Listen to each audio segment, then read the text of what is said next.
going to cloud. Okay. All right, it says it's recording now. Okay, thank you all for joining us tonight. We still have a couple of minutes before 8 o'clock. Still waiting. If you look at the notes, it tells you what to read IA. You look at the chat note. Yeah, but it wasn't. Samaritan added read.ai meeting notes to the meeting. Read.ai provides I know, AI generated meeting summaries to make meetings more effective. Yeah, and John, I've never had that happen on a Zoom before, so I got a little nervous. So I'm just recording now on my regular. On my regular. The thing is, it interprets the stuff and gives you actual text dialogue as well, which is handy. Okay. So would it have been would it have gone to my cloud then? No, it would send you an email with a link to the video and a transcript. Okay. All right. Well, I think I'm going to leave it like this because I didn't want any errors. So, but thank you. There's Mary Ellen and Serena. Welcome, Leonie. We've got Brenda, Yvonne. Who else we have? Cherie. I think that's Cherie on her iPad. Yep. Hey, Cherie. We have Anne and Margaret. Welcome. Michelle, Jasmine, Lisa, Paula. Oh, we've got another page happening here. Oh yeah, I got to slide over. We've got lots of people joining in. Thank you. We have Jean, Sony, Linda. Okay. And I see that our Read AI meeting notes is logged in. So like I said, I've never seen that happen before. So I was a little nervous. And Paula, welcome. Sony, Ash, Cindy, Alexia, Tracy, Jeffrey.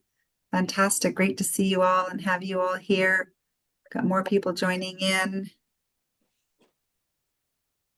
I still don't see Mr. Stephen Whitwell. I'm sure he said he'd be kicking off the meeting. Still waiting. He's actually, I think, in California at our year-end meetings. I don't see him. I'm just going to give him a quick text. If not, we're going to start without him. All right. So give everybody a minute to log in. Hey, Nana, welcome from Antigua. Hey, how are you? How's the weather there, girl? We're getting a snowstorm here. It's awesome here. I'm sure you're happy to be in beach area. You're on a snorkeling tour today. It was awesome. Oh, nice, nice. Joan should be joining us too from. Yeah, Joan's on. Yeah, she's already on. Yeah, we've got we've got a couple of pages of people that have just logged in, so that's wonderful. Kathy, Adina, Alexia, Florence. Wow, that's great. Thank you so much for joining us tonight, everybody. It's great to have you all. All right, I think we're going to get started only because I don't see Mr. Stephen Whitwell. Let me just give him a quick text. And I think Dr. Todd Miller is on. I thought I saw him, and I'm not sure, Todd. Come on. Yeah, did Stephen say anything to you about joining us tonight? No, he did not. Oh, because he messaged me from California, said he was going to introduce you. So I guess we don't need him. We don't need him. He brings nothing to the table. Well, I want to thank you. I really appreciate your time. Come on now and hear that. I know. I'm going to record this, and I don't know if I should have on speaker view or on gallery view. What would be better? What do you think, speakers? You asking me? Yeah. No, I don't care. Well, everybody has the option to choose their own. You don't have control over that. So okay, good. Okay, good. So you guys can choose, and well, you know what? Yeah, I will be muting everybody though, I think, because that would be a lot easier because we've got quite a large group out, and then maybe at the end we'll unmute for questions. I know some people sent you questions. Let me just see here. And then Mr. Miller, you're going to have to unmute yourself because I just muted everybody. And then I'll mute everybody as people do join in, just to make sure there's a bit of it's quiet for you to do your thing and do your special thing. So I'm pretty oh no, so do you need any help? No, all good. No, we're good. We'll tell Stephen we don't want him. Yeah, we don't need him. Tell him we're good. We don't need him. Okay, we're good. We're good. Awesome. Well, I want to thank you so much for joining us tonight. I know we had some time together in Jamaica, and even at Summit, we had some words and I'd ask you for some advice for my own personal health.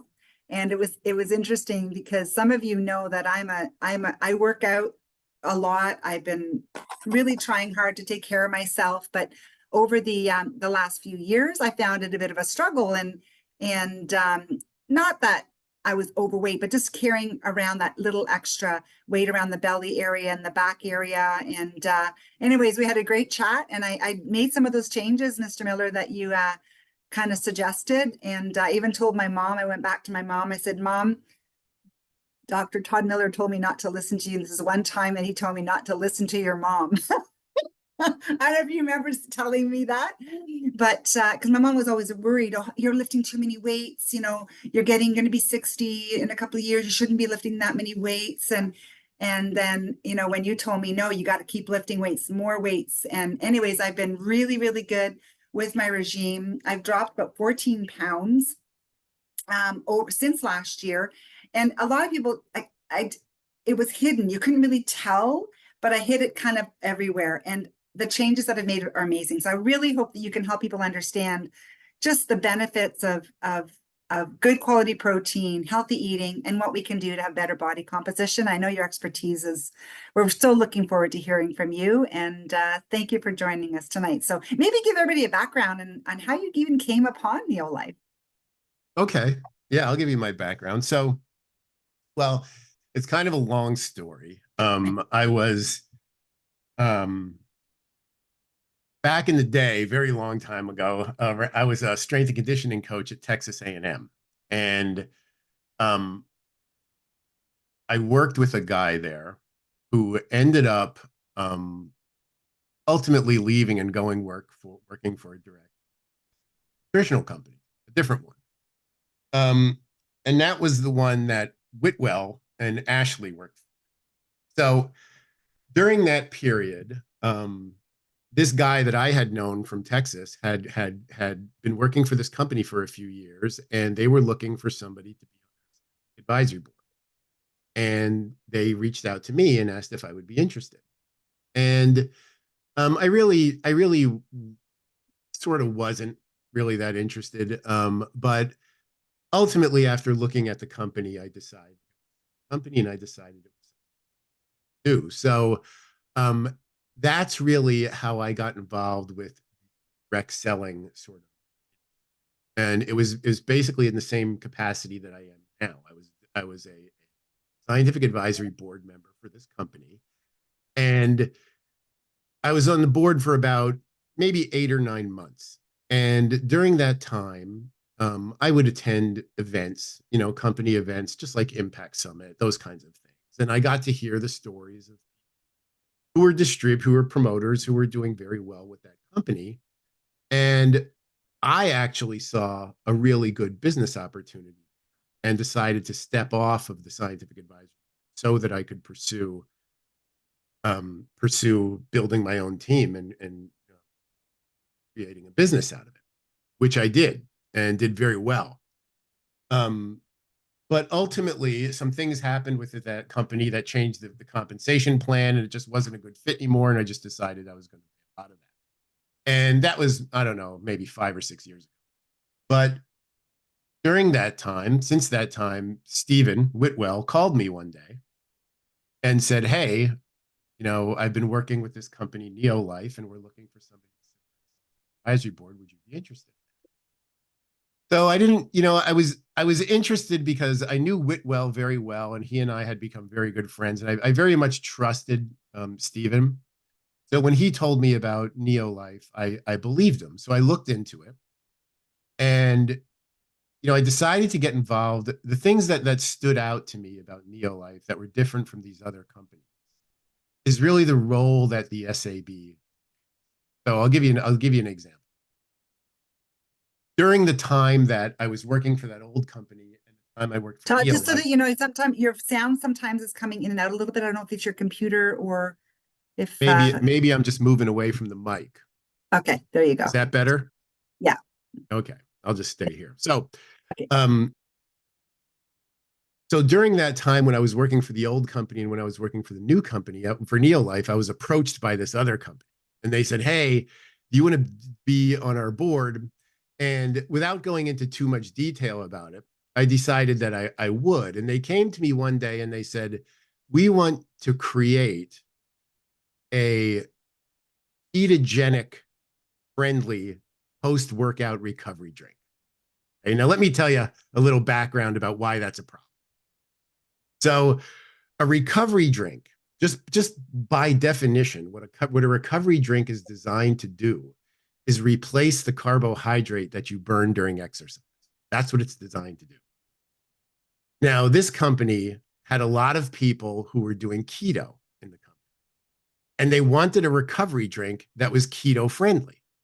And I explained to them that a keto friendly recovery drink wouldn't have any carbohydrate in it. And the whole purpose of a recovery drink is to replenish carbohydrate. So you can't make a keto friendly recovery drink. It doesn't exist, right? It's an oxymoron, right? And their take on that was, well, we don't care. We know it'll be a big seller, so we want you to make a ketogenic recovery drink. And I said, well, see ya. Get somebody else to do it. Okay.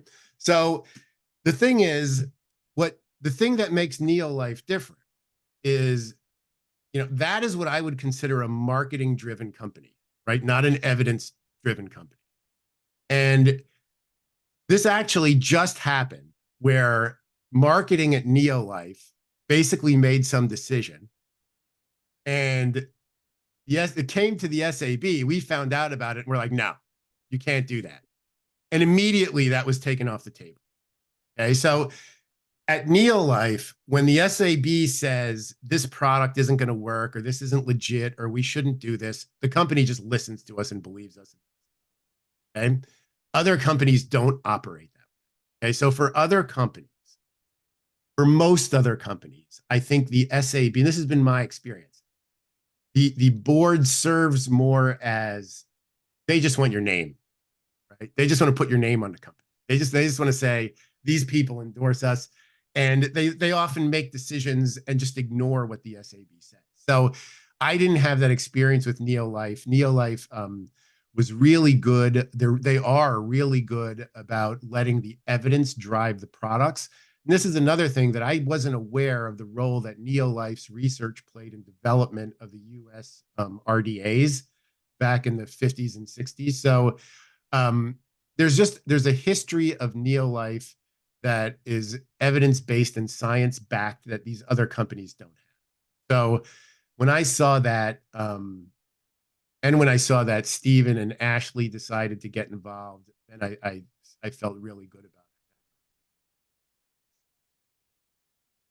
it. Oh, that's awesome. Thank you. And you're still fading a little bit at the end there, but I think we got most of it there. So thank you. And now a few people had sent you some questions. Did Stephen forward some of the questions to you? Okay, awesome. So do you want me to just go through these questions? Sure. And then we can do a little bit of a thing back. Okay, so the first one I have is the aloe safe for babies and children, since now there's caffeine in the new? So let's talk about caffeine, first of all. If you follow what the American Academy of Pediatrics says, there's no proven safe dosage of caffeine for kids under 12 years old. Okay. So, does that mean that if a kid under 12 drinks caffeine, they're going to have some problem from that? Who knows? Maybe, maybe not, right? It all depends on the dosage. The point is, a baby doesn't really have any need to be taking aloe vera plus. There's nothing in that baby is going to benefit from, that they're going to need. That caffeine certainly is not going to be helpful in any way. Aloe in itself can have some mild laxative properties, which certainly isn't something that you want to give to a baby. It's got a little bit of carbonation, which generally is not a good thing to give to an infant due to gas and issues like that. So, I wouldn't give my kid aloe vera plus. But again, if you give your kid a shot of aloe vera plus, is there going to have some major negative effect from that? Probably not. But is there going to be a significant benefit to it? No. So can we just share some, like, we've had really good results with babies with acid reflux. Babies that are born Okay. with acid reflux, they've had amazing results. Now, the old aloe vera, right? The Yeah. old original aloe before we had this new aloe. And that's why we're all asking, like, my babies grew up on aloe vera. Yeah. And children are old aloe, no issues at all. So that's why we're like, Right. oh, wow, now that they got rid of our old aloe, can we still use this as a product to help children? I'm not going to tell you that you can. Okay. So that's your decision as to whether you, Yeah. you want to or not, but I'm not going to tell you that. Okay. And Okay. I understand your position. So that's perfect. Yeah. Thank you. Now, Awesome. also understand, I'll throw this in as sort of a disclaimer, but a lot of times when people say, like, let's take creatine, for example. Mhm. You'll see a lot of research that says creatine shouldn't be given to kids under 18. Mhm. That doesn't mean that there's research that shows that creatine is bad for kids under 18. It just means that that research hasn't been done. Mm. Okay. So if I haven't done the research on kids under 18, I can't really say that creatine is bad for them, right? So and I can tell you, there haven't been any studies that have given aloe vera plus to babies. So you have to make a decision as to Right. whether or not you feel that it's okay. But what I'm telling you is what the Right. American Academy of Pediatrics says about caffeine. And I'm saying that as an SAB member, I'm not going to recommend that you give this to you. Right. Now, Okay. for 12 and older, the American Academy of Pediatrics says up to 100 milligrams of caffeine per day is okay. Mm. Okay. So if you're just looking at it from a caffeine perspective, then there you have it. Okay. Awesome. Maybe we talk more about body composition and body fat and all that kind of stuff with hormones. Okay. I think that is something that we're really, All I right. think, excited to talk about. Okay. So I'll That's get to some of these other questions that are related. Okay. How about this one? Is there a best thing for menopausal women to lose belly fat? How about that one? Yeah, that's a good one. Okay. So generally,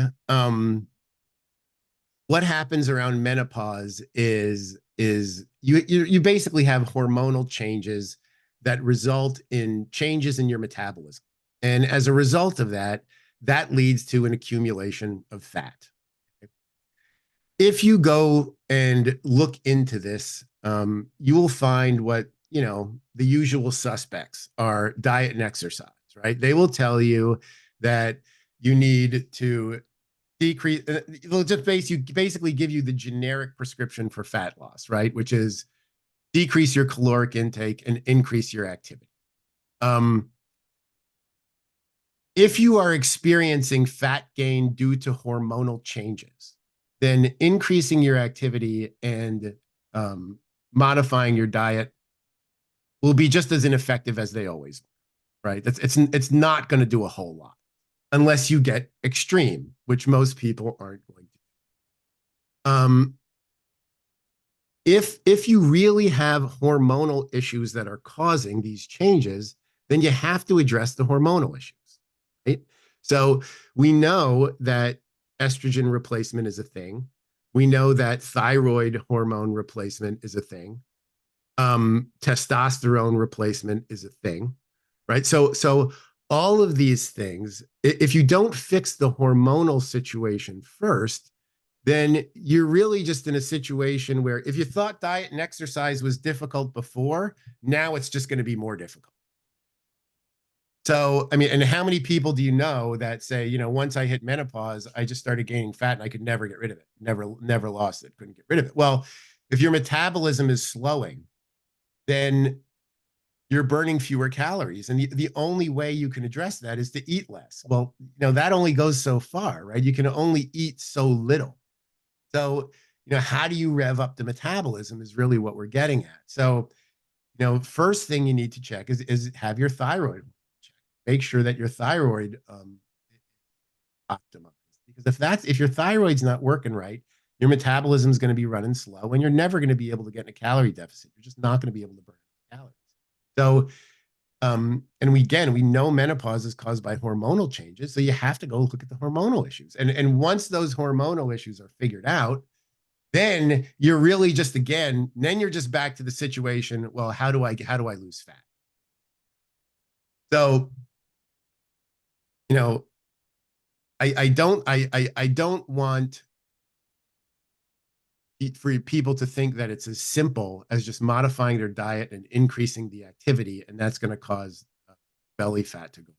The other thing I wanted to make sure you understand is that from a fat loss perspective, there's not really a whole lot of difference between belly fat and fat anywhere else, right? It's just that it might accumulate there, but you still get rid of it the same way. You still get rid of it through a deficit and diet. But you have to be more intentional about those things. So when I talk about that, exercise and diet, what am I really talking about? Well, most people, when they think about weight loss, they're thinking about some type of cardiovascular exercise, right? Get on a treadmill, run as much as you can, burn as many calories as you can. But that's not really a great long-term solution because it doesn't increase, aerobic exercise doesn't increase muscle mass. And muscle is the metabolic engine that burns. So if you think about a car, right? Your car has an engine and your car has a gas tank. Okay. Now think about your body. Your muscle's the engine and your fat is the gas tank. Okay.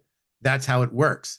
So if you start losing a bunch of weight and you lose a bunch of muscle along with that, you're losing the engine. You're decreasing the size of the thing that is responsible for burning the fuel. Okay. Think about it this way. Let's make believe I'm going to take my car, and let's say my car has a 20-gallon gas tank. Right?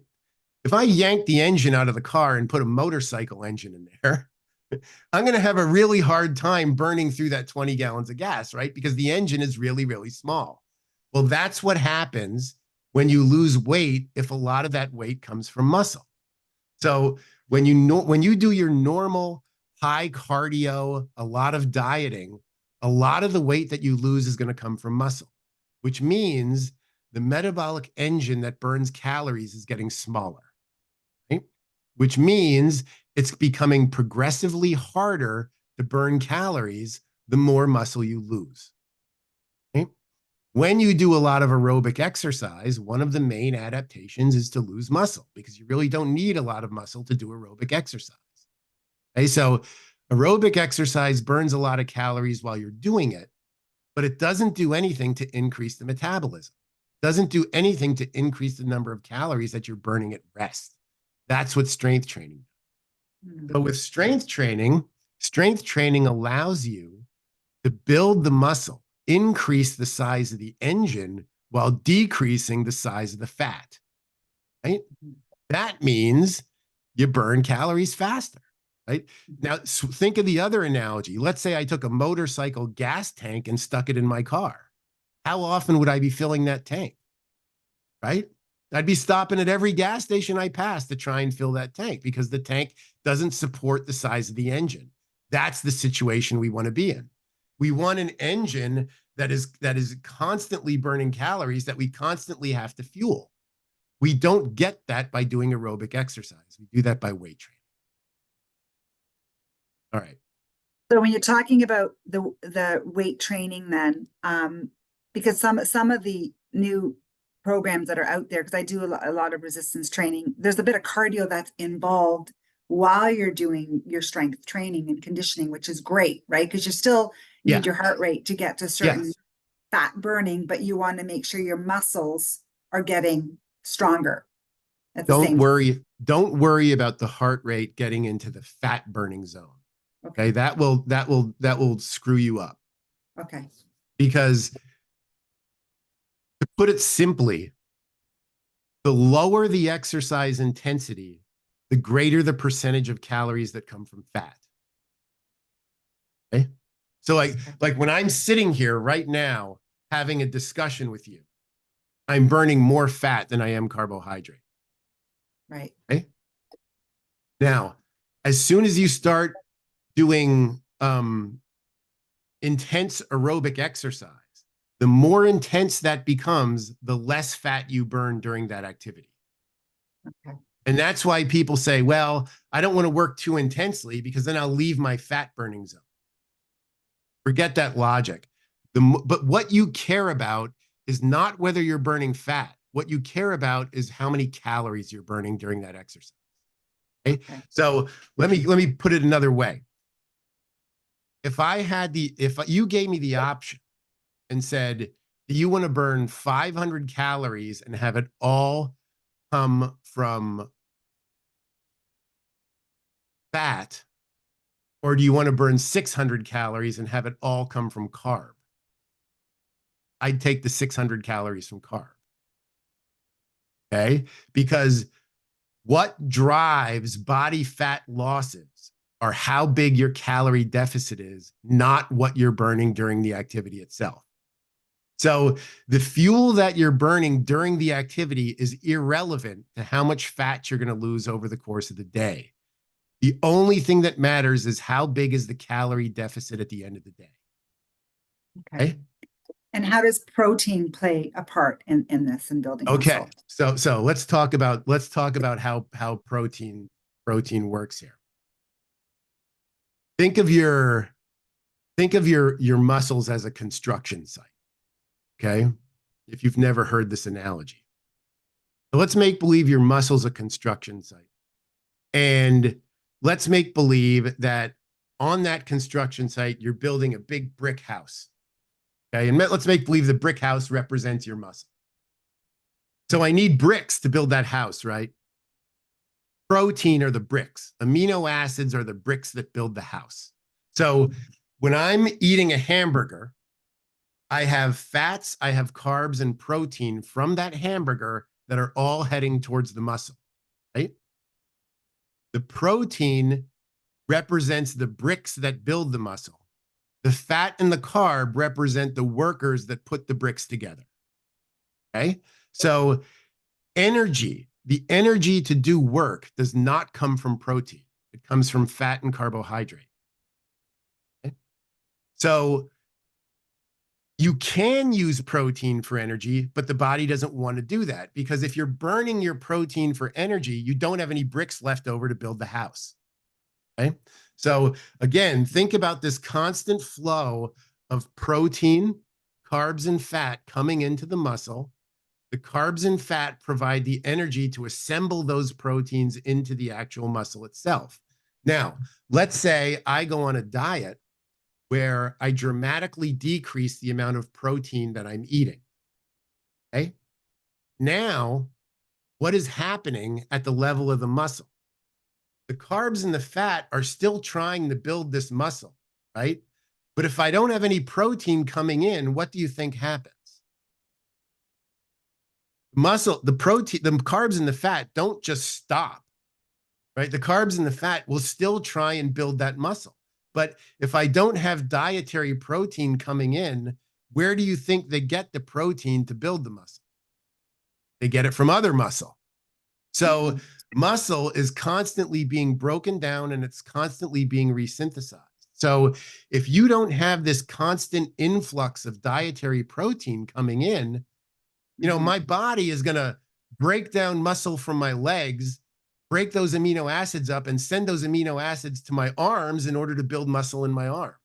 And the arms are going to be breaking down amino acids and sending them out to the blood to build muscle in the legs. So if all I'm eating is carbs and fat and no protein, or my protein intake is too low, as I'm losing weight, my protein is going away. My muscle is going away because I'm not providing enough bricks for the carbs and fat to build the muscle. So if the muscle is the metabolic engine that burns those calories, as I lose weight, as the muscle gets smaller, there's fewer calories being burned and fat starts to accumulate. Or you hit a weight loss plateau. Right. And is that why the Neolife shake is designed, that's like where you have the proper ratio of protein to carbs to help so having carbs and protein in the right ratio is important. What's more important is getting the right amount of protein. Right. So So it's more than 100 grams per day? Like how do we know how much protein to have daily? And I think that has to do with probably size or body, like weight. Is that what it is?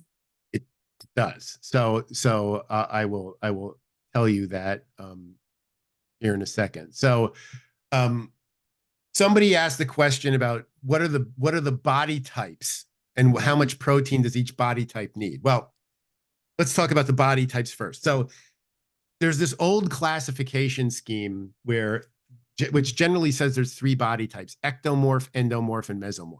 An ectomorph is somebody that's real skinny that can't gain weight.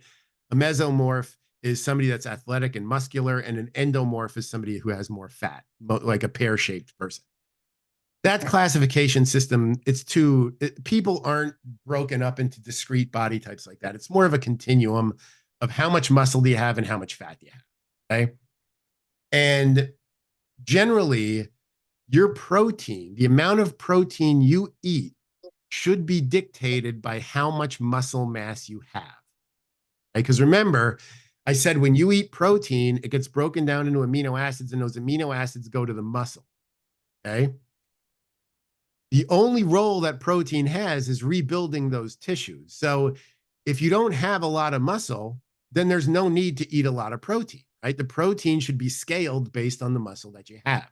Now, the general rule is 1.6, you might want to write this down, 1.6 to 2.2 grams of protein per kilogram of body weight. Okay? Of body weight. Body weight. Now, okay. In an ideal Could you situation, repeat that, please? 1.6 to 2.2 grams of protein per kilogram of body weight. Okay. Now, ideally, that protein intake would be based on muscle weight, not body weight. But most people don't know their muscle weight. Okay. Now, let me explain that to you. So let's say I'm like, okay, I'm 190 pounds. All right. I'm 190 pounds. And let's say out of that 190 pounds, let's say 100 of it is muscle. I'm just making this up. Okay. Okay. Out of that 190 pounds, 100 of it is muscle. Let's say I added another 100 pounds of fat onto my body, but didn't change my muscle mass. So now I'm 100, now I'm 290, but I have the same amount of muscle as I did when I'm 190, right?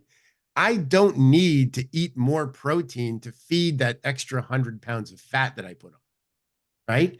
Because remember, what does protein do? It gets broken into amino acids, and those amino acids go to muscle, where they get reassembled to make a muscle protein. I'm not going to send those amino acids to fat tissue and have it store as fat. That's very, very difficult for protein to do. It's very hard to store protein as fat. The body can do it, but it really doesn't want to do it, and it's very difficult. Okay, so, if you don't know your muscle mass, then stick to this prescription, 1.6 to 2.2 grams per kilo. But if you know your muscle mass, then it's going to be less than that. It's going to be about, and again, just write this down, it's about 1.4 grams per pound of muscle mass. Okay? Somewhere between 1 and 1.4 grams per pound of muscle, if you know the muscle mass. And you can test for that, yes? Yeah, you can do a body composition test. Right. The best way to do that would be with a DEXA scanner. Right, okay. But yeah. Okay. That'd be the best way to know where you're at. That's the best way to know, right? yeah. In your physical, okay. Yeah, because again, if you're 300 pounds and you're trying to lose weight, you probably don't need to eat 250 grams of protein, right? Right. You don't have that much muscle. So you really only need the amount of protein that's required to support the muscle mass that you have. And let me say something about carbohydrate, because people tend to avoid carbohydrate. The body likes carbohydrate. The brain can't burn anything. The brain can't burn fat. Okay. The brain can burn carbohydrates and the brain can burn ketones. The brain can't burn fat. Brain wants to burn carbohydrate. So let's say you decide I'm going to go on a diet and I'm going to cut out all carbs. I'm not going to eat any carbs. I'm going to eat protein and I'm going to eat fat. Body is going to say, the brain especially is going to say, I need carbohydrate. You're not giving it to me. So I'm going to take the protein that you're feeding me and I'm going to convert it to carbohydrate. That process is called gluconeogenesis. So the body is taking a non-carbohydrate source and converting it to carbohydrate because you're not feeding it carb.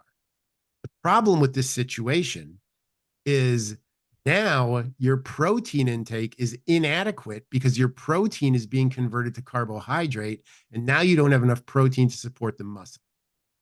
So this is a very, very common adaptation with weight loss.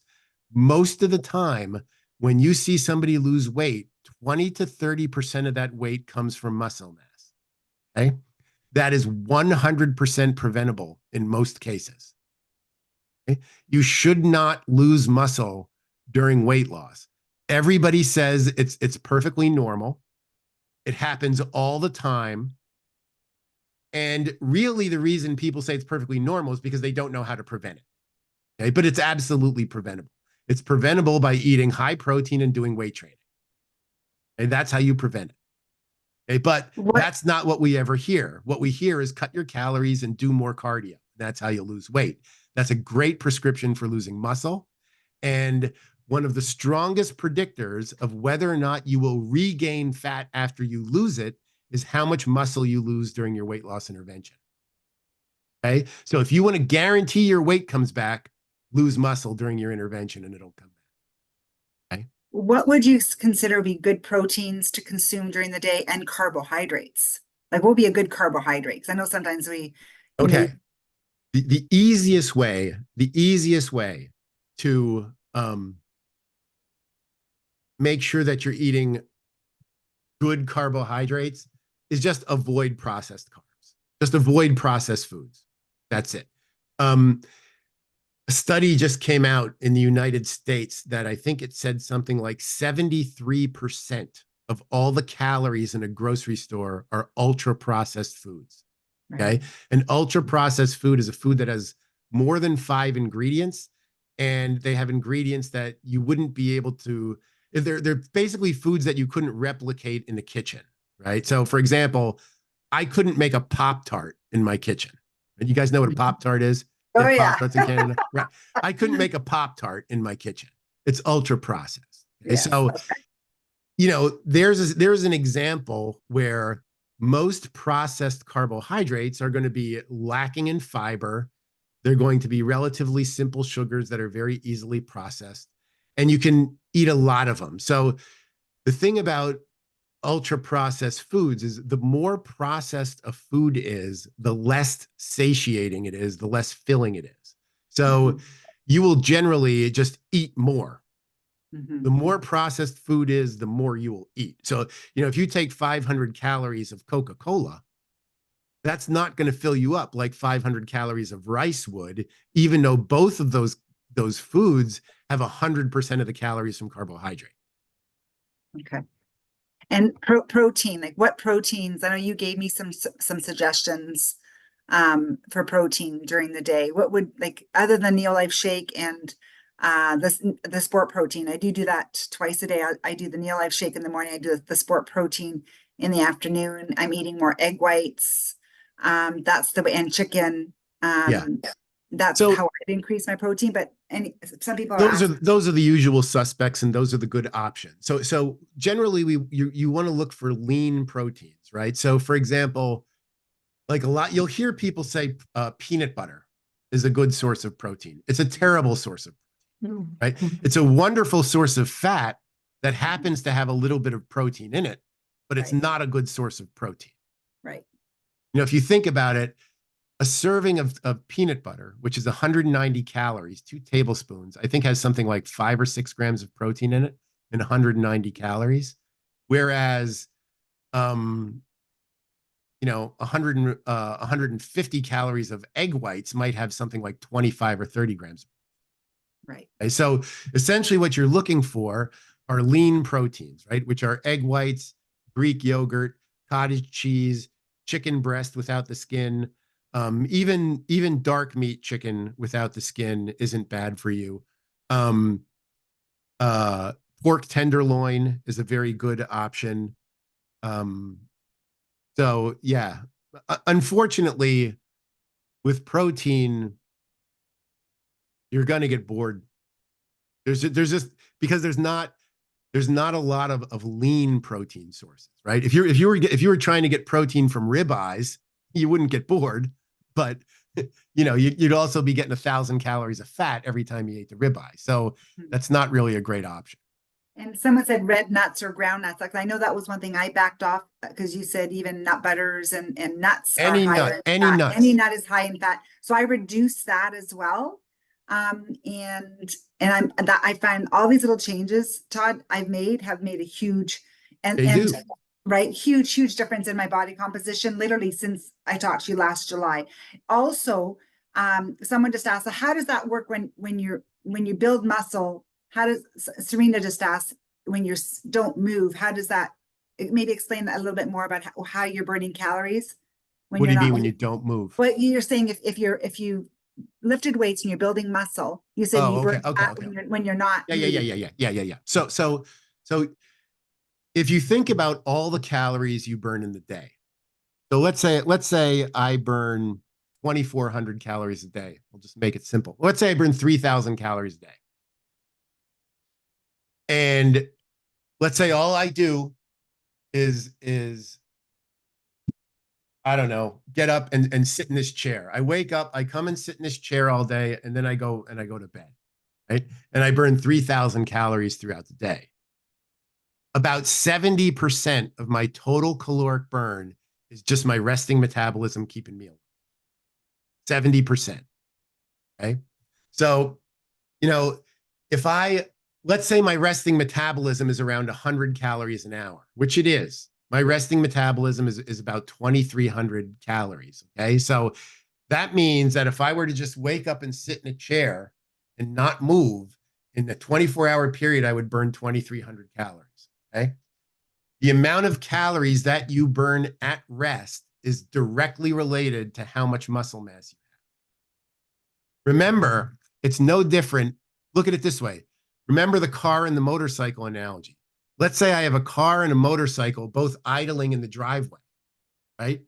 Neither one of them are moving. They're both just sitting there, right? That's no different than a little person and a big person sitting next to each other at a table and measuring the amount of fuel that each one is burning at rest. The motorcycle is burning much less gas sitting in that driveway than the car because the engine is smaller. If I'm sitting here at 190 pounds at 10% body fat, I'm going to be burning a hell of a lot more calories than somebody at 100 pounds at 10% body. Even though our body fat percentage is the same, I have a bigger engine, so I'm going to burn more fuel. Okay, so that's how one of the ways in which weight training increases your caloric burn. The other way is when you do heavy weight training or high volume weight training, you actually are causing micro damage to the muscle. You're breaking that muscle down, and that muscle then has to repair. Well, that repair process burns a lot of calories. It's very energy intensive. So, if my let's say my resting metabolism is 2,300 calories, like I said, if I do a full body weight workout, I can increase that by 20% for 48 hours. Okay. So now instead of burning 2,300 calories, I'm burning an extra 460 calories a day for the next 2 days. Okay? Because my RMRs and my resting metabolism is now 20% faster. So that's the way that now, when you do aerobic exercise, you don't damage muscle. So there is no recovery from the aerobic exercise. You burn calories while you're doing it, but it doesn't cause an increase in the resting metabolic rate after that activity is over. Okay? So go ahead. And the weight training, like when we talk about weights and weight training, how often, how much weight, like I know it's gonna be different for everybody, what they're capable of. So a general guideline that will serve you well is do a full body workout 2 to 3 times per week. 2 is fine. 3 is good. You don't need to do more than 3. You don't need to do any cardio. I mean, you should do cardio from a health perspective, but Right. from a weight loss perspective, get it out of your head that you need to do cardio to lose weight. You do not need to do that. Okay. As far as what type of weight training you do, you just want to do your basic 3 sets, 10 to 12 reps, and do large muscle mass exercise, bench press, lat pull down, deadlift, squats. Don't do things like, do you ever see people doing those like tricep kickback, like this thing with a dumbbell? Don't do that, because the muscle is so small, it's not really getting a whole lot of bang for the buck, right? You want to do, like if I'm doing a squat, right? I'm building my entire lower body, right? That's a lot of muscle that's being broken down. And that means you have a lot of muscle that needs to repair. The more muscle you break down during the exercise, the greater the repair process and the greater the caloric burn as you recover. So, if you're just doing things like bicep curls, first of all, the weight's probably too light that you're using, and the muscle's too small to really generate any increase in the metabolic effect. So this is why I'm telling you to do full body workouts 2 to 3 times a week. Excellent. Yeah, because I do group power. Some of you know, like Good Life has like a body pump using the bars on your back. You're doing a lot of deadlifts. You're doing a lot of clean and press. You're doing a lot of squats. And yeah, that's what I find has been really, really helping me. And I do that three days a week. And then the yoga, I mean, the yoga that I do, there's a lot of holds, a lot of planking, that resistance. Would that be also something that would help? Reps and what areas of the body need to be worked out? Oh, sorry, go ahead. Dominic, was that your question? Yes, sorry. Go ahead. Just the sets and the reps and what parts of the body should be worked out. So sets and reps. Let's say you're doing, let's do 2 to 3 sets of 10 per body part. Okay. And when I say do 10, that doesn't mean stop at 10. That means you can only do 10.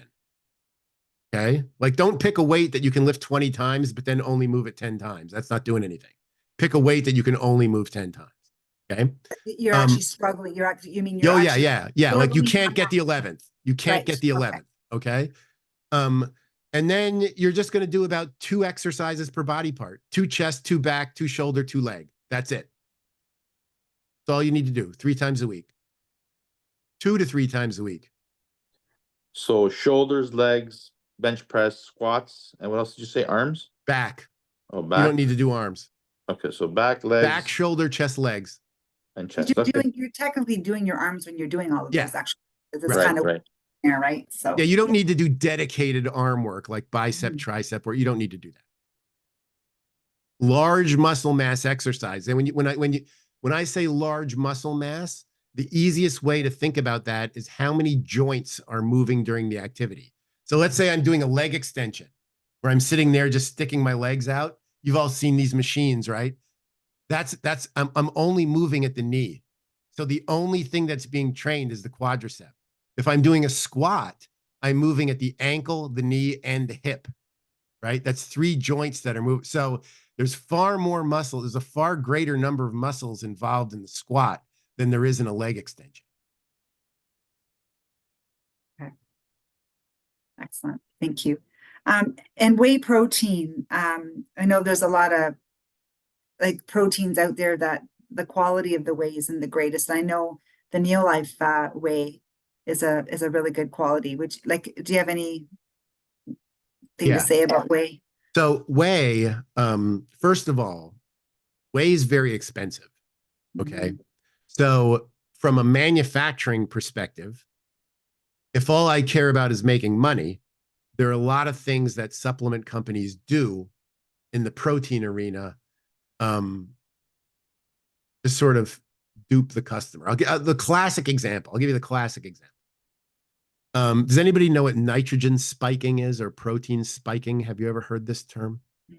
So the way they measure, you know how when you see like Neolife's protein says it has 18 grams of protein, right? Well, how do we know it has 18 grams of protein? The way that's measured is, I'm not exactly sure what the test is, but they take some known sample of that powder, and I think they burn it. I think they burn it, and when they burn it, it liberates nitrogen. Okay, so all protein contains nitrogen. So when they burn this sample, they measure the amount of nitrogen that it gives off. And by measuring the amount of nitrogen, you can mathematically calculate how much protein is in the product, in the sample. Okay. That's how it's tested. Well, what companies have figured out is if they take like some cheap amino acid like glutamine and just throw it into the protein powder, mix it up in there, when they measure that sample, it'll gas off more nitrogen than it normally would, and it'll read as having more protein in the sample than it really does. So, you'll see this in like cheap protein that you'll buy at Walmart or something like that. Like if you buy like a big 5-gallon can of this stuff and it's $20, right? And it says there's 30 grams per serving. It's probably not 30 grams of protein per serving, but when it was tested, it probably gave off enough nitrogen to say it was 30 grams, but it was protein spiked.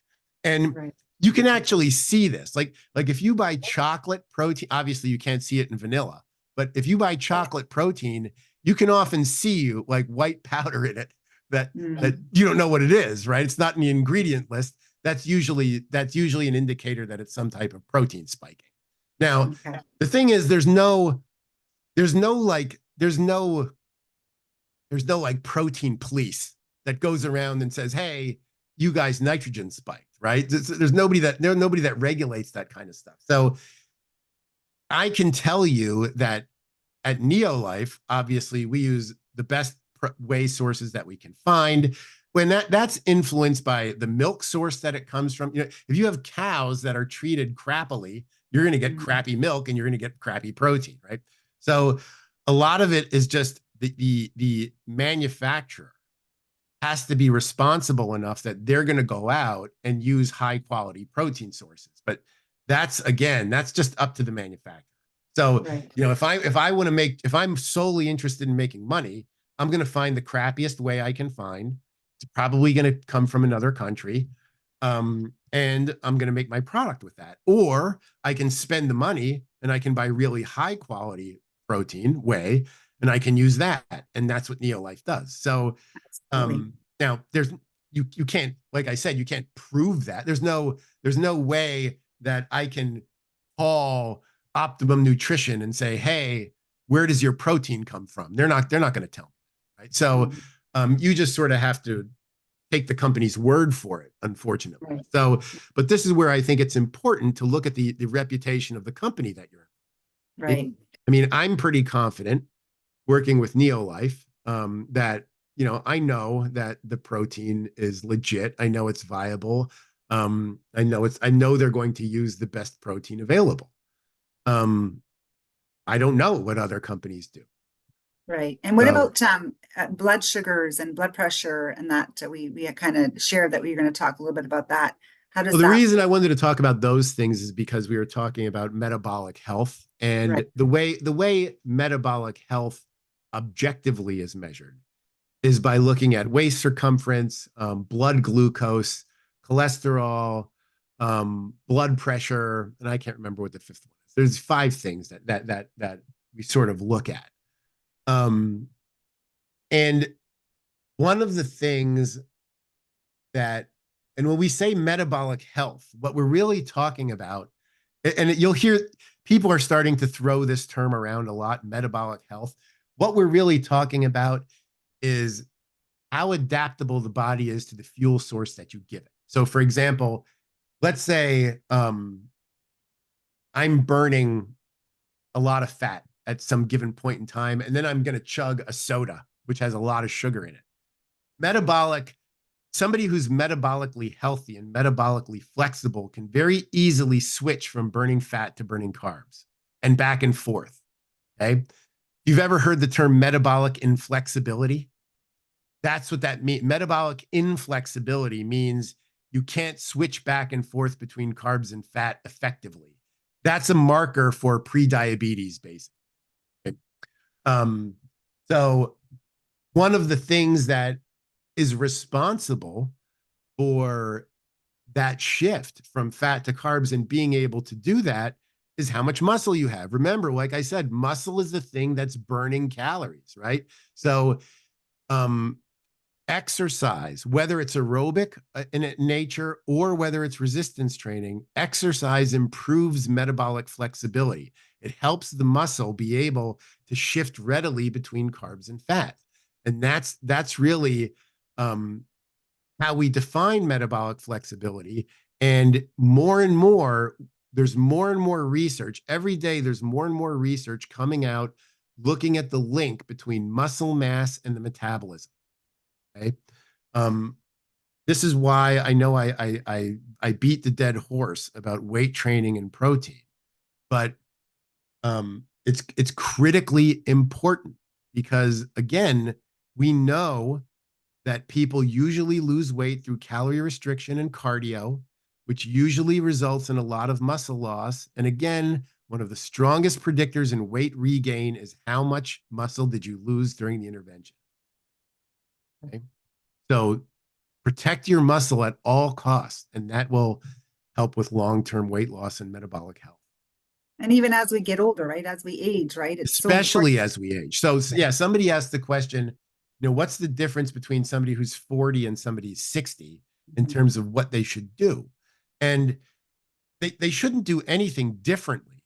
What's going to be different is the question of intensity, right? So if I'm 40 and I'm going to be weight training, when I'm 40 in weight training, I'm interested in increasing my muscle mass. I'm interested in increasing my bone density. I can build when I'm 40. When I'm 60, I'm just maintaining what I have. Okay, so when I'm doing weight training when I'm 60, really what I'm training for is to hold on to the muscle that I have and to prevent the loss.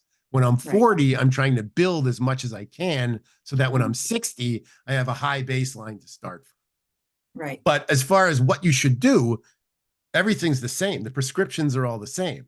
Your protein should be dictated by what your muscle mass is. Your weight training prescription should be exactly the same. If I tell you do 10 reps to failure and you can't do 11, that doesn't matter whether you're 40 or 60. You're still going to do 10 to failure. It's just going to be lighter when you're 60, right? Right. Because you're not going to be as strong, typically. Unless you started like with myself over the last few years, I've been weight training, and I'm going to be in a couple of years, I'm going to maintain that. Right. Okay. Yeah, because you will get to an age where building muscle becomes much more difficult. Not impossible, but it's much more difficult. Okay. So, and it's the same with bone mass. And this is bone, especially with women, bone mass is even more important because after menopause, estrogen has a protective effect on bone. So after menopause, when you stop producing estrogen, you'll start losing bone much more rapidly. This is another reason to try to focus on potentially hormone replacement because of the protective effects of estrogen. Awesome. And someone asked about Ozempic. Yeah. That's a good question. I want to talk about that. I'm currently writing a grant to study this. One of the biggest problems with any of GLP-1 receptor agonists, that what this class of drugs are, and they mimic insulin is what they do. But so like Wegovy, Ozempic, Mounjaro, those things, they're all the same class of drug. The biggest problem with them is that they cause pretty dramatic muscle loss. So like if a normal weight loss intervention causes 20 to 30% of weight loss from muscle mass, Ozempic is causing, and Wegovy is more like around 40% of weight loss from muscle. This is not good. This is not good. I do not have a good feeling about the long-term effects of these drugs. So, and I will say that they're incredibly effective. Like the effects of these drugs are similar to what you would see with gastric bypass surgery, right? However, it's almost solely because the people just aren't eating, right? So it's a starvation. It's a starvation diet is what it is, right? So it's certainly not good for you. Now, the argument is, well, if I'm obese and I have all these metabolic disorders and all these other problems with me, then the benefit of the weight loss that's induced by these drugs is going to outweigh any negative effect of the muscle loss. And that's probably true in somebody who's obese. However, these drugs, there's more overweight people than there are obese people. Okay. And these drugs, which used to be mainly for diabetes treatment, are now being used for weight loss. And now they're not just for people who are obese. Now, in order to get these things, you only need a BMI of 27. Okay. So that's just overweight, right? So what you're going to have is an enormous, well, you already have it. In the United States, you do anyway. I mean, these things are like the Botox of weight loss. Okay. Right. Everybody is taking these things. And I've never heard before medical doctors actually recommending weight training like they are now. Right? Because medical doctors do not want these drugs to go away. These are a gold mine. Okay. But they know that 40% of 40% of weight loss for muscle, that's the kiss of death for long-term weight loss. As soon as you go off of those drugs, that's coming right back. And that's going to come back with a vengeance. You will have more fat than when you started. Okay. I wouldn't be surprised if these drugs come off the market in 10 years. I just don't see how you can lose that kind of weight and end up in a healthy situation when you have that much muscle loss. So, again, it might be okay if you're obese and, if you don't do something dramatic, you're going to end up in the grave. But if you just have 10 pounds to lose and you have BMI of 27, it's not worth losing 25 pounds of muscle so you can lose 10 pounds of fat. That's a mistake. Okay. And that's, I guess it would be a lazy way out for people, right? It's a quick fix. It's easier for them in their mind than eating healthy. Well, sure, it's easier. It's right? it's easier because you're not hungry. Right. Right. I mean, and that's all it takes. Right. I mean, if I can just inject myself and just stop thinking about food, well, that's really sort of the best intervention I could have, right? Because I'm getting all the benefit with none of I don't have any of the pain involved with, I'm hungry all the time. I'm having these cravings. The people that I talk to are on these drugs just simply do not want food. Right. So, wow. Okay. And a couple of questions, I guess, that were in about medication, supplements, and drugs. I mean, we all know that Neolife is whole food supplements, and it won't really interfere with medication or cause any issues. But sometimes people, especially when you're meeting new people, they're scared, right, to introduce things like that. And I know we can't, as a company, say, oh, I don't know. And what's your take on that when it comes to people being on medication? And I would basically tell people, ask your doctor. And honestly, it's not because I think the doctor knows what they're talking about. When it comes to nutrition, I will tell you, in the United States, the overwhelming majority of doctors receive absolutely zero instruction in medical school on exercise and nutrition. None. Right. And yet we're always told, ask your doctor. So obviously the only reason that's being done is for liability purposes. Right. Okay. I will tell you personally, now I know a lot of medical doctors who know a lot about nutrition, but they're people who are nutrition researchers who happen to be medical doctors. I've never, in my own personal dealings with a medical doctor, had one give me good nutrition advice. Never. Well, Dr. Todd, I'll have the good news for you. My son had a brain injury a month into COVID, and the brain surgeon put him on an omega-3. Okay, see that's great. And even better, I asked him if I can put him on Neolife. He approved all our products. Yeah, and they administered it. Now, he was from India, and he was educated in both Eastern and Western medicine. Right. Well, there you go. You're right. So so it was incredible. Right. Yeah. Right. Now, those doctors do exist. It's, you know, and Right. you'll find the same thing with hormone therapy, right? Like a lot of times you will go to a conventional endocrinologist. Like you just heard me talk about menopause and belly fat and how these things are generally hormonally induced. Mhm. The vast majority of times, if you go to your doctor and say, what can I do about belly fat during menopause? They will say nothing. You just have to deal with it. Right. Okay. So you need to find a doctor who actually works with things like hormone replacement. And again, you know, I'm not really a conspiracy theorist, but if you just look at the health industry, it's an industry that exists because of sickness, right? So it doesn't behoove the medical industry to have preventative care, right? Because the medical industry fails if we have a healthy society, right? Economically, it fails if we have a healthy society. It thrives on disease. So because we have a medical model, an industry that thrives on disease, there's not really any incentive. There's a disincentive baked into the system to be healthy. Right? So, you know, unfortunately, that's what we deal with in the US. I don't know. Sure. Again, I don't know how things are in Canada. But. Yeah, it's a bit of a, you know what, I think that we also, as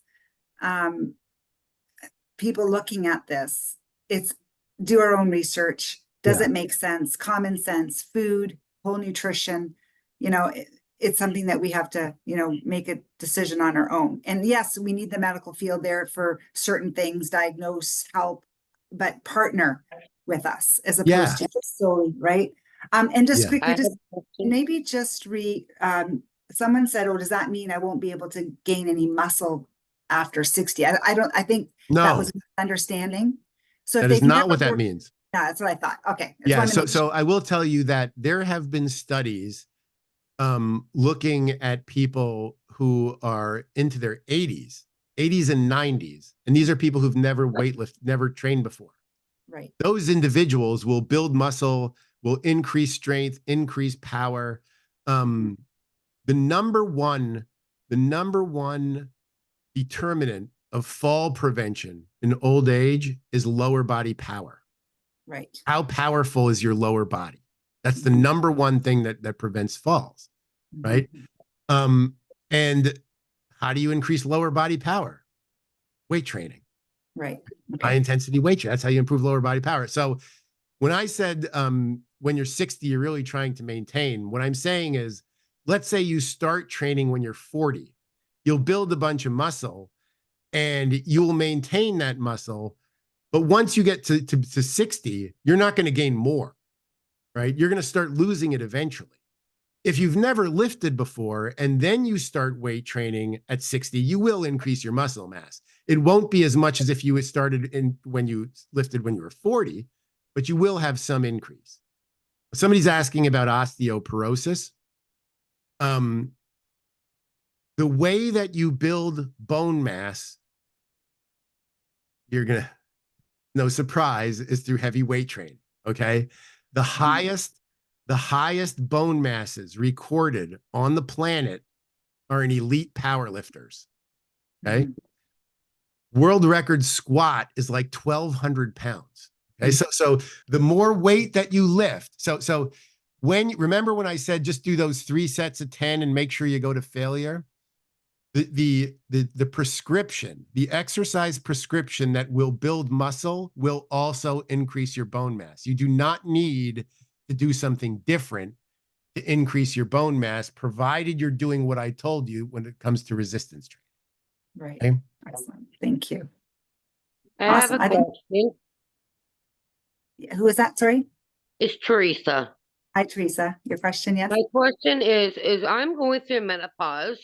I'm seeing the weight gaining because I'm going through it as well. I do not know how to control it. I've gone to doctors. They're not giving me any advice. Teresa, we'll talk to you about that after. I mean, Todd did talk about the weight training, the exercise, the building muscle, and we'll talk about the supplements that can help. You know, there are I don't know what the laws are in Canada, but there are doctors in the US, hormone replacement therapy doctors who strictly work on hormone replacement therapy. So what I would do is look for that in again, I don't know if that exists in Canada, but Okay. like I see a guy for a doctor for testosterone replacement, and like my local endocrinologist when I moved to, I just moved a couple of years ago to a new area, and I went to a new endocrinologist. And they're like, no, you don't need testosterone replacement. It's not necessary. And Okay. I'm like, all right, well, if testosterone increases muscle, increases metabolism, decreases abdominal fat, why are you telling me that I shouldn't take that? So then I go to another doctor who does testosterone replacement therapy, and it's like a no-brainer. They're like, oh yeah, absolutely. Yeah, So, and again, we try to do things naturally as possible, and sometimes there is intervention that's required, and that's why the medical field is there. But Teresa, we'll work with you on that. So don't just reach out to Eulalie, and we'll talk further about that. And Thank you, Lydia. yeah, you're welcome, my dear. Thank you. You're welcome. I think we covered anything else? Yeah, anything else? Someone just asked, what would you eat as a carbohydrate? That's still something that I'm puzzled with. And I know Ian asked about that. What would be a healthy carbohydrate snack or food? I know no processed. So, well, I mean, like let's take it's a sweet potato, for example. That's a good carb. Low fat dairy, like low fat milk is protein, carbs. Like you take non-fat milk, that has good carbs. I mean, that's lactose. It's milk sugar, but let me think of some others. I mean, like rice, potatoes, any type of vegetables, fruits. The things again, the things you want to stay. So the things you want to stay away from are just processed stuff. As long as you're staying away from processed stuff, you're gonna be okay. Okay, because I found that I had to get away from processed grains, processed wheat, because our wheat. So I actually go to a flour mill and I get my own grains ground, like kamut and spelt. And I find when I eat those kinds of carbohydrates, I feel better than buying your regular bread. Yeah, I mean, bread is ultra processed. Right. Most breads are ultra processed. Like, one of the things that most processing will remove fiber mainly, and fiber is very satisfying. It fills you up, which is one of the major problems with processed food. So if you can avoid the processing, eat things with 5 or fewer ingredients, and you'll be okay. Okay, that's great. Awesome. I think tonight was very helpful. Thing, let me just say that most people don't realize this, but if you just increase protein, and you don't even have to weight train, if you just increase your protein dramatically, you will likely gain muscle and lose fat without any exercise. That usually happens. Like if you were to take somebody who doesn't do any Neolife shakes or no protein supplements, and you said, I want you to drink 2 shakes a day, those individuals would gain muscle and lose fat. That's been shown, not necessarily with Neolife shakes, but just by adding protein in general. So when you do that and you add exercise on top of it, that causes really good results. Now, things to keep in mind with respect to protein. If you are eating in a calorie deficit, right, which means if you're eating fewer calories than you burn, which you have to be in order to lose fat, you need more protein. If you're in a calorie deficit, your protein needs are higher. If you're weight training, your protein needs are higher. So if you're weight training in a calorie deficit, you really need to be towards that 1.4 grams per pound of muscle or that 2.2 grams per kilo of body weight. Most people will increase their activity, but they don't adjust the protein accordingly. And as a result of that, that's why they have the muscle loss. Right. Now, the one thing you need to remember, if you're doing what I tell you, if you're adding weight training and adding protein, you're going to gain muscle quickly. And you can often gain muscle faster than you lose fat. Okay? Which means the scale is going to tell you you're getting heavier, even though you're getting leaner. If I gain 5 pounds of muscle and lose 3 pounds of fat, that means I'm 2 pounds heavier on the scale, right? But I'm leaner. My body fat is lower. And it's interesting you say that because I found that I did increase my weight training and the scale wasn't going down. Right. And then I continued the same weight training. Yeah. And then I lost the 15 pounds. And it did go down. Right. Yeah. Yeah. So I built the muscle. Right. I gained a few pounds. I thought, oh my gosh, I gained a few pounds. Right. And then Right. just kept going. And then the body Right. fat, I guess, eventually. Yeah. So yeah, like if your muscle's here and your fat's here when you start your program, let's say your program is well conceived. If your program's not well conceived, your fat and your muscle is going to both drop at the same time. And you're going to get on the scale and you're going to say, this is a great weight. This is a great intervention because I'm losing weight really fast. But if you do it correctly, the muscle's going to go up while the fat's going to go down, right? And then the muscle's going to plateau. You're not just going to keep gaining muscle. And then the fat's going to continue going down. So right at the beginning, you either have a delay where you don't have any weight loss or you get heavier before you get lighter. Right. And that's, people aren't used to that. People are used to starving themselves and in 3 days being 5 pounds lighter. Right. So when they see it's a week later and I'm 2 pounds heavier, I'm not doing this anymore. Miller doesn't know what the hell he's talking about. Right. It happens all the time. Right. But well, I stuck it out, Todd. I stuck it out. Yeah. Yeah. Awesome. Okay. I know it's getting on past 9. People are asking about fermented foods and there was a couple questions. I think Heather, you had said something about where is it here? Don't make things difficult. Yeah. Okay, so like fermented foods, somebody was asking about resistant carb.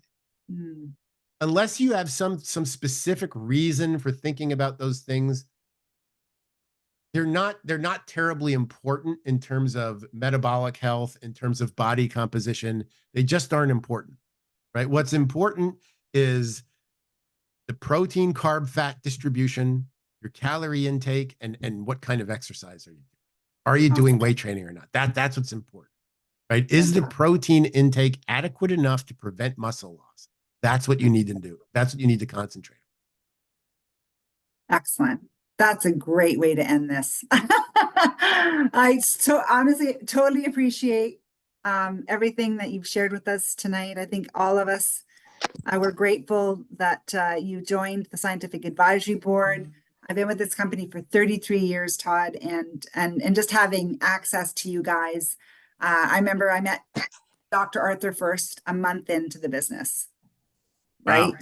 Yeah, I know, pretty awesome. So just being around John Miller and the SAB, and I'm sure you're probably, you're fairly new to the Scientific Advisory Board, but I'm sure as you get to know them more and spend time with them, you're going to be so grateful that you're going to stick it out another 56 years. Oh yeah, I'm not going anywhere. I love this company. So yeah, I'm in for the long haul. That's great. Well, thank you again. So we are all grateful. Everybody's saying we're grateful. So thank you all. And this was recorded, guys. So I know there's a lot of stuff. I think sometimes hearing it over again would be really, really helpful as well. So thank you all for joining us tonight. I appreciate you all. Thanks for having me, everybody. It was a pleasure. My pleasure. Thank you. We'll see y'all. Take care. Bye. Bye. I know. Thank you. Thank you. I'll stop the recording for anybody that has any questions after.